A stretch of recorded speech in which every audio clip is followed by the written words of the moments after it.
കളരിയുടെ സ്ഥാപകരിൽ ഒരാളും കേരളത്തിലെ പ്രമുഖ കളരി പരിശീലകനുമായ പി ഗോപാലൻ ഗുരുക്കളുടെ 50ാം ചരമവാർഷികത്തോടനുബന്ധിച്ച് ഒരു വർഷം നീണ്ടു നിൽക്കുന്ന ആഘോഷ പരിപാടികൾക്ക് തുടക്കമായി. ഗുരുസ്മരണ 2024 ഉദ്ഘാടനം കോഴിക്കോട് നോർത്ത് MLA തോട്ടത്തിൽ രവീന്ദ്രൻ നിർവഹിച്ചു.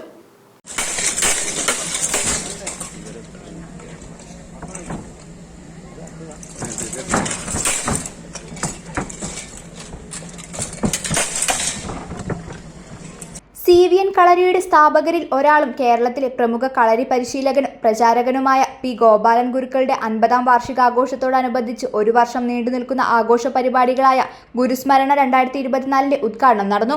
കോഴിക്കോട് നോർത്ത് MLA തോട്ടത്തിൽ രവീന്ദ്രൻ ഉദ്ഘാടനം നിർവഹിച്ചു.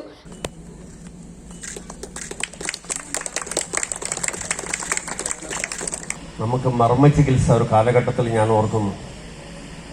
എല്ലുപൊട്ടികളൊക്കെ ഗുരുക്കള് കളരിയിൽ പോയിട്ടാണ് സാധാരണ നിലയിൽ നമ്മളത് ചികിത്സ നടത്തിയിരുന്നത്. ശരിയായിട്ട് മാറിയിരുന്നു എന്നുള്ളത് ഒരു വാസ്തവമാണ്. ഒട്ടേറെ അനുഭവങ്ങൾ എൻ്റെ മുമ്പാകെ ഉണ്ട്.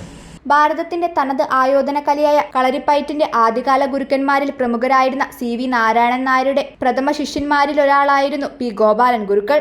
വടക്കേ മലബാറിൽ കളരിപ്പയറ്റിനെ ജനകീയമാക്കുന്നതിൽ മുഖ്യ പങ്കുവഹിച്ച ഗോപാലൻ ഗുരുക്കൾക്ക് സമൂഹത്തിന്റെ നാനാതുറകളിലായി നിരവധി ശിഷ്യന്മാരുണ്ട്. ചരമവാർഷിക ദിനാചരണത്തോടനുബന്ധിച്ച് മെയ് 1-ാം തീയതി ഈസ്റ്റ് ഹിൽ ഫിസിക്കൽ എഡ്യൂക്കേഷൻ കോളേജിൽ കളരിപ്പയറ്റ് ചാമ്പ്യൻഷിപ്പും ഓഗസ്റ്റ് 28-ന് മെഗാ കളരി വന്ദനവും നടക്കും. ജൂലൈയിൽ വിവിധ വിഷയങ്ങളിലായി നിരവധി സെമിനാറുകൾ നടക്കും. ഗോപാലൻ ഗുരുക്കൾ സ്മാരക CVN കളരി സംഘത്തിന്റെ ആഭിമുഖ്യത്തിൽ നടന്ന ചടങ്ങിൽ 122 INF battalion Madras commanding officer colonel D Naveen Benjith മുഖ്യാതിഥിയായി. ഔപചാരിക ഉദ്ഘാടന ചടങ്ങുകൾക്ക് ശേഷം CVN കേരള കളരിയിലെ വിദ്യാർത്ഥികൾ അവതരിപ്പിച്ച കളരിപ്പയറ്റും നൃത്തങ്ങളടങ്ങിയ വിവിധ കലാപരിപാടികളും അരങ്ങേറി.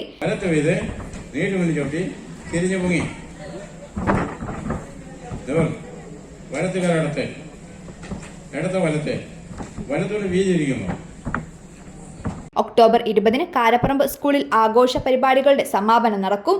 ACV news, Kozhikode.